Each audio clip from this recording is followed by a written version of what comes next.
You've got to watch your inner conversation and discipline your thinking and your imagination, because your mind will take you on a wild trip. So my mind said, hey, Les, these guys are going to wipe you out. You can't compete with them. Because I heard these guys, they were talking about all that they had going for them.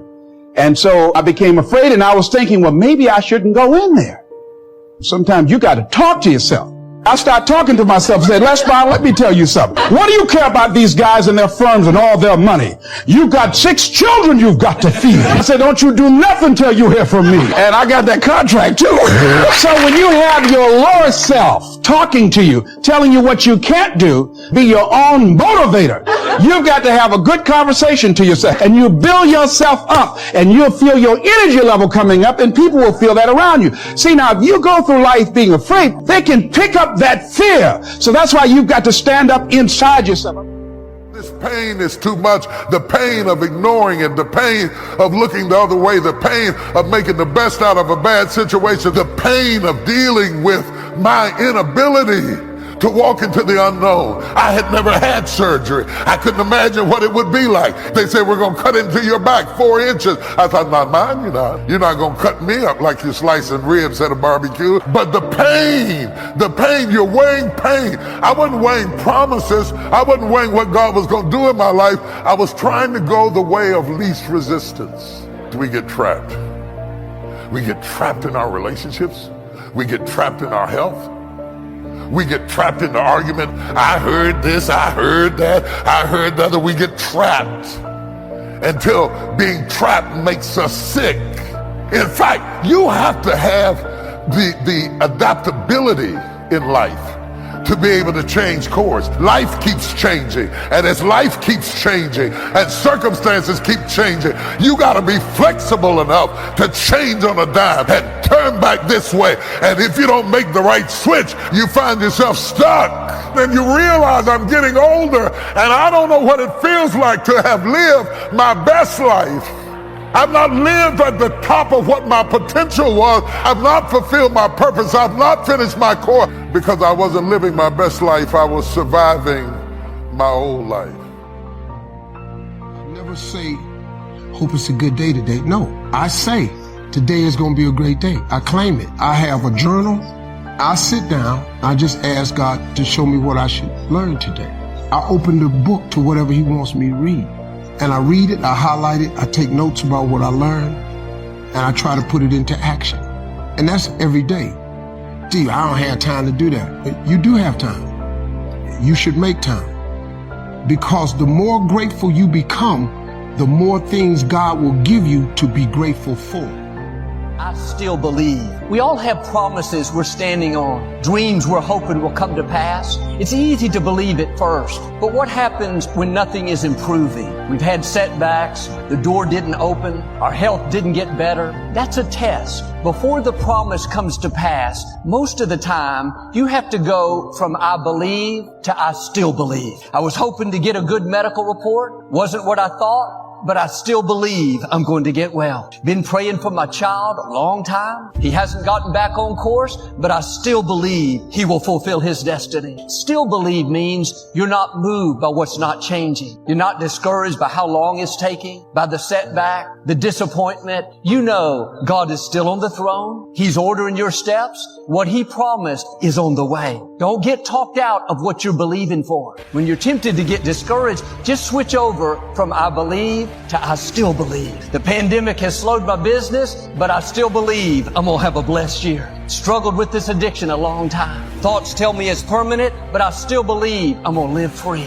God is looking for I still believe people. You had every right to give up. The disappointment should have discouraged you. The setback should have talked you out of it. You haven't seen any sign of things changing, but you keep believing. You keep praising. You keep thanking God it's on the way. You keep acting like it's going to happen. All the facts say it's impossible. Your attitude is, that's okay. God can do the impossible. In the natural, there's no way. I'm not worried. God is supernatural. The medical report says you're not going to get well. Just learn to live with it. I'm not worried. God can do what medicine cannot do. He said the number of my days He will fulfill. I still believe. Maybe you tried to accomplish a dream. No doors open. You were turned down for the loan. The people you need weren't there for you. Thoughts tell you it's too late. You're too old. It would have happened by now. That's all a part of the process. God didn't give you the dream and not have a way to bring it to pass. He's already taken into account all the setbacks,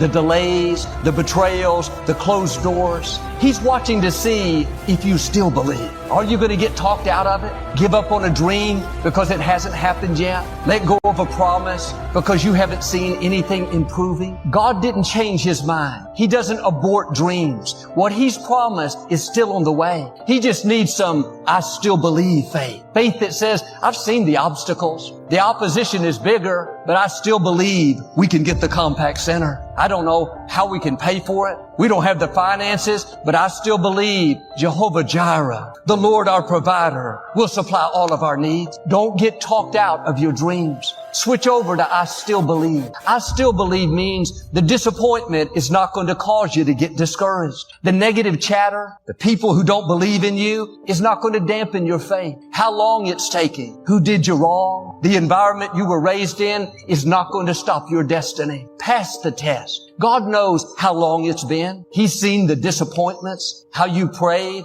done the right thing, but it hasn't improved. Your time is coming. It's not too late. You haven't missed it. Circumstances didn't stop it. What God put in your heart is still on the way. There was a young boy. He grew up in a small village in East Africa. He loved school, loved to learn. As a little boy, his dream was to go to college. That was unheard of. The people there were very poor. On top of that, they were suffering from a huge famine, struggling to survive. His father was killed when he was 7. His mother died when he was 12. He went to live with his grandmother. She became very ill and he ended up her main caretaker. He would get up at 5 in the morning and study for an hour. Then it was an hour and a half walk to get water for the day. After making his grandmother breakfast, he would go to the village school. All the odds were against him. How could he get a college education? An orphan, living in the slums, no money, no one to look after him. But this young man had I still believe.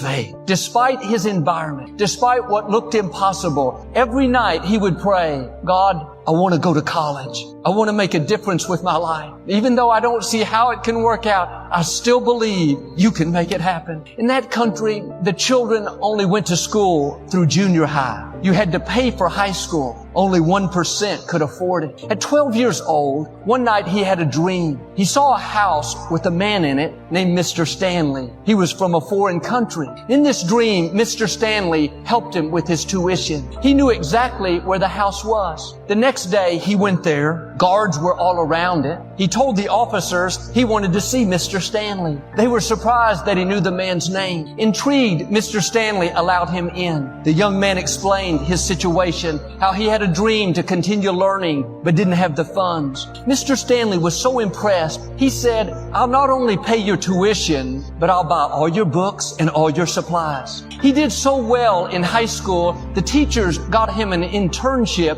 working in the parliament. When he finished high school, he received a full scholarship to come to college in the United States. Now he's back home doing great things in his country. When you have I still believe faith, miracles are set in motion.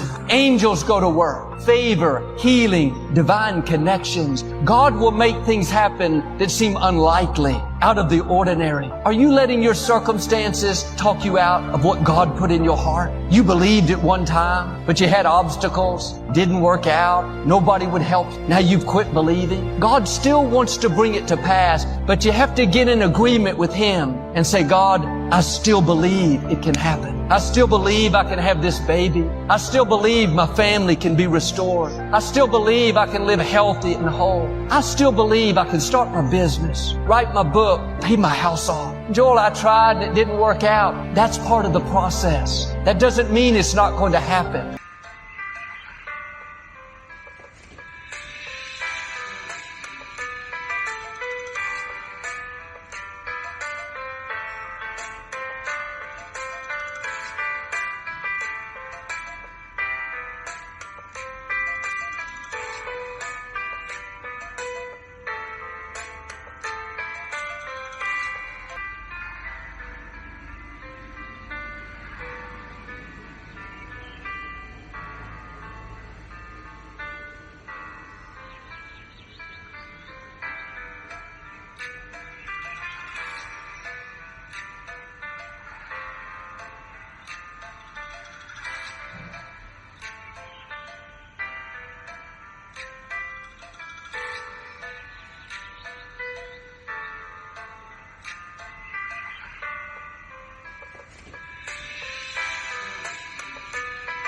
Those are tests that you have to pass. God wouldn't have allowed the difficulty, the delay, the disappointment if it was going to stop your purpose. You have to have a made-up mind that you're going to believe until you see that promise come to pass. This is what Abraham did. God gave him the promise that his wife Sarah was going to have a baby, but they were too old. Abraham was in his 80s. Sarah had gone through the change of life. She had been barren, never had children. If God had given her this promise in her 20s or in her 30s, that would make sense. She could believe it. But now she's way past the childbearing years. And sometimes God puts promises in our heart that seem too late. We would believe it if it happened earlier, but now we don't see how. Many times God does things out of normal timing. He has unscheduled blessings. We didn't see it coming. We thought we missed our chance. That season was over. You don't know what God is up to. He's going to do some things out of season